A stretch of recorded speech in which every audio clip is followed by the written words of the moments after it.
মহানগৰীত পানী যোগানত জল বৰ্ডৰ ব্যৰ্থতাৰ প্ৰতিবাদ চানমাৰীত আপৰ নেতৃত্বত সাব্যস্ত হ'ল প্ৰতিবাদ খোৱাপানীৰ যোগানত চৰকাৰৰ ব্যৰ্থতাৰ সমালোচনা প্ৰতিবাদৰ নেতৃত্বত অনুৰূপা ডেকাৰজা ৰুদ্ৰাংকুৰ হাজৰিকা মুখ্যমন্ত্ৰী হিমন্ত বিশ্ব শৰ্মাৰ দৃষ্টি আকৰ্ষণ আপৰ জল বৰ্ডৰ ব্যৰ্থতাৰ বাবে দুৰ্ভোগ ভুগিছে ৰাইজে ঠায়ে ঠায়ে পানীৰ পাইপ ফুটি কৃত্ৰিম বানৰ সৃষ্টি ফ্লাইঅভাৰ নিৰ্মাণৰ জৰিয়তে গুৱাহাটীৰ পৰিৱেশ বিনষ্ট কৰাৰ অভিযোগ কিন্তু আজি 2021 পাৰ হ'ল 22 পাৰ হ'ল 23 পাৰ হ'ল 24 চনলৈ আহিলে আজিলৈকে খোৱাপানীৰ ব্যৱস্থা নিশ্চিত কৰিব তেওঁলোকে নোৱাৰে আৰু আপোনালোকে দেখিব যে খোৱাপানী তেওঁলোকে দিয়াৰ নামত যিবিলাক পাইপ তেওঁলোকে পুতিছে এই পাইপবিলাক খোৱাপানী মানুহে নেপাওঁতে মানুহৰ জীৱন লৈছে খোৱাপানীৰ পাইপ ফুটিছে পাইপ ফুটি মানুহৰ জীৱন কাঢ়িছে আজি প্ৰথম আপোনাৰ উজান বজাৰত এটা পাইপ ফাটি এগৰাকী মহিলাৰ মৃত্যু হৈছিল আপোনালোক সকলোৱে গম পায় এতিয়া সেই ঘটনাটোৰ পিছৰ পৰা কিমান ঠাইত যে পানীৰ পাইপ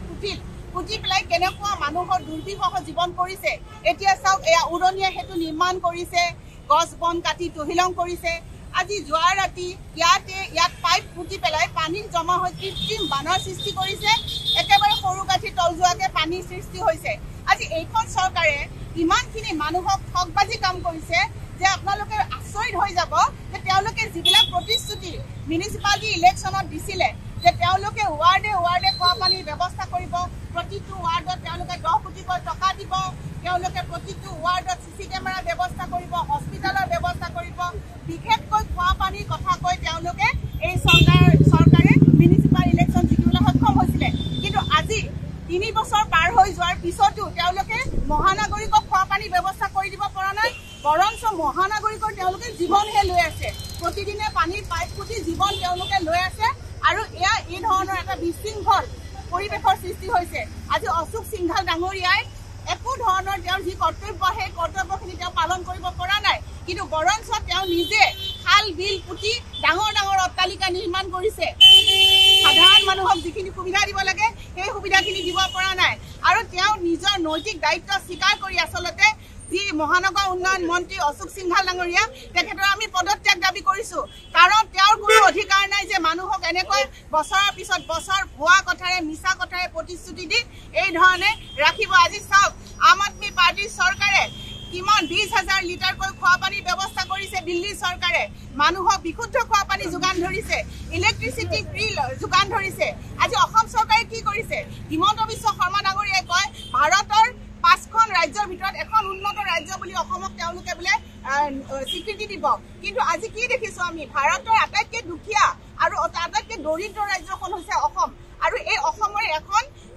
নৰ্থ ইষ্টৰ দুৱাৰমুখ গুৱাহাটী আৰু এই গুৱাহাটীতে আজি মানুহৰ খোৱাপানীৰ কাৰণে মানুহে হাহাকাৰ কৰিবলগীয়া হৈছে আৰু খোৱাপানীৰ পাইপ ফুটি পেলাই ৰাতিৰ ভিতৰতে কৃত্ৰিম বানৰ সৃষ্টি হৈছে গতিকে আমি আম আদমি পাৰ্টিয়ে দাবী কৰিছো যে এই ধৰণৰ ভ্ৰষ্টাচাৰ দুৰ্নীতি কেলেংকাৰী কৰা এই বিজেপি চৰকাৰৰ যি ভুৱা প্ৰতিশ্ৰুতি সেই ভুৱা প্ৰতিশ্ৰুতিক ধিক্কাৰ দিছো আৰু হিমন্ত বিশ্ব শৰ্মা ডাঙৰীয়াক কৈছো অতি সোনকালে তেওঁলোকে এই যে জল জীৱন মিছনৰ যিবিলাক দুৰ্নীতি কেলেংকাৰী হৈছে এইবিলাক তেওঁলোকে কয় নহয় যে দুৰ্নীতি বিৰোধী চৰকাৰ তেওঁলোকে সেইবিলাক নিৰ্মূল কৰক আৰু যে পানীৰ পাইপ ফুটি যে দিনে দিনে মানুহৰ জীৱন যে দুৰ্বিষহ কৰিছে এই কামটো তেওঁলোকে বন্ধ কৰিব লাগিব নহলে কিন্তু আম আদমি পাৰ্টিয়ে হাত হাপতি বহি নাথাকে আম আদমি পাৰ্টি সদায় ৰাইজৰ লগত আছে ৰাইজৰ হিতৰ বাবে আছে ৰাইজৰ মংগলৰ বাবে আছে আৰু আজি আমি আম আদমি পাৰ্টি ওলাই আহিছো ৰাইজৰ কাৰণে মাত মাতিবলৈ ৰাইজক খোৱাপানী দিব লাগিব অন্যথাই কিন্তু ইয়াতকৈ তীব্ৰ আন্দোলন আমি গঢ়ি তুলিবলৈ বাধ্য হ'ম য'ত নেকি বিজেপি চৰকাৰখনৰ মেনিফেষ্টত আছিলে ঘৰে ঘৰে বিশুদ্ধ খোৱাপানী যোগান ধৰা হ'ব আজি ৰাস্তাত পানী হৈ বানপানী হৈ মানুহ পানীত উপঙি গৈ মানুহ মৰি গৈছে আজি বিষাক্ত আৰ্ছেনিকযুক্ত খোৱাপানী খাই গৰ্ভৱতী মহিলাৰ পেটতে শিশু পংগু হ'বলগীয়া হৈছে আজি বৰষুণৰ পানী খাই পেলাই সাধাৰণ জনতাই দুৰ্ভোগ ভুগিবলগীয়া হৈছে তেনে অৱস্থাত গুৱাহাটীৰ GMC GMDA আজি যিমান আজি ডেভেলপমেণ্ট মিনিষ্টাৰ অশোক সিংঘাল ডাঙৰীয়া হাৱালা মন্ত্ৰী তেখেত আজি বৰ্তমান ক'ত আছে এই যে 60-40 কমিশ্যন লৈ পেলাই যিসমূহ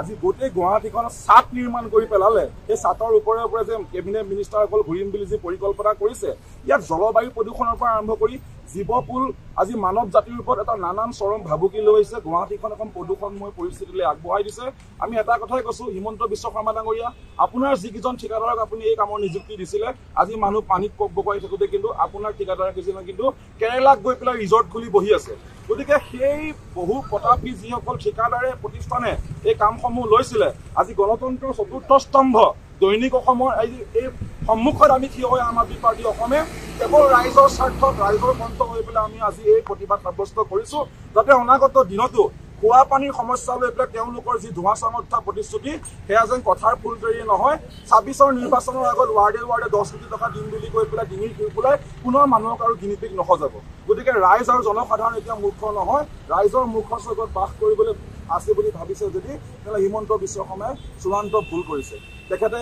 ইতিমধ্যে আজি দেখা পালে ৰাইজে নখ জোকাৰিলে নৈ বয়। অসমৰ সংবাদ মাধ্যমৰ যোগেদি ৰাইজক জনাব বিচাৰিছোঁ, যিজন মানে বাহুবল থকা মন্ত্ৰীগৰাকীয়ে, নিজকে চাণক্য বুলি কোৱা মন্ত্ৰীগৰাকীয়ে ব্ৰিজ বনালেই বনাম বুলি কয়। আজি হিতেশ্বৰ শইকীয়া হওক, প্ৰফুল্ল মহন্ত হওক, তৰুণ গগৈ হওক, সকলো কামেই চৰকাৰী কাম তেওঁ এফালৰ পৰা ধূলিসাৎ কৰি আছে, ভাঙি চিঙি সকলো কাম ভাঙি চিঙি ধূলিসাৎ কৰি কেৱল তেখেতৰ নাম আৰু তেখেতৰ পলকখন চাৰিওফালে তেখেতে বিৰাজমান হোৱাটো বিচাৰিছে। আকাশৰ পৰা পাতালৈলৈকে তেখেতৰ পত্নীৰ নামত যি ব্যৱসায় আৰম্ভ কৰিছে সেইবোৰ বন্ধ কৰি ৰাইজক খোৱা পানী যোগান ধৰক, বিজুলীৰ সমস্যা নাশ কৰক। এই বিষয়বোৰ লৈ পেলাই সাধাৰণ জনতাক বকাই আছে। আমাৰ ক'বলগীয়া ইমানেই, যদি ক'ব নোৱাৰে তেনেহ'লে ডলাৰ বগৰী কোনো আদৰ্শবিহীন এই সৰ্বকালৰ সৰ্বশ্ৰেষ্ঠ মিছলীয়া মুখ্যমন্ত্ৰীজনে অনতি বিলম্বে পদত্যাগ কৰিব লাগে। এয়া আম আদমি পাৰ্টিৰ পৰা তেখেতক ধিক্কাৰ জনাই আহ্বান জনাইছে।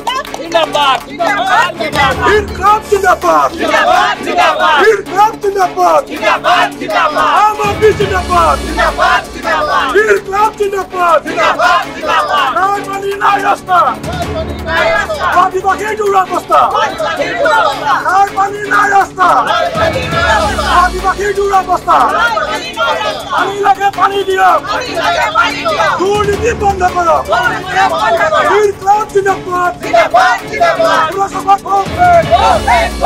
মুখ্যমন্ত্ৰী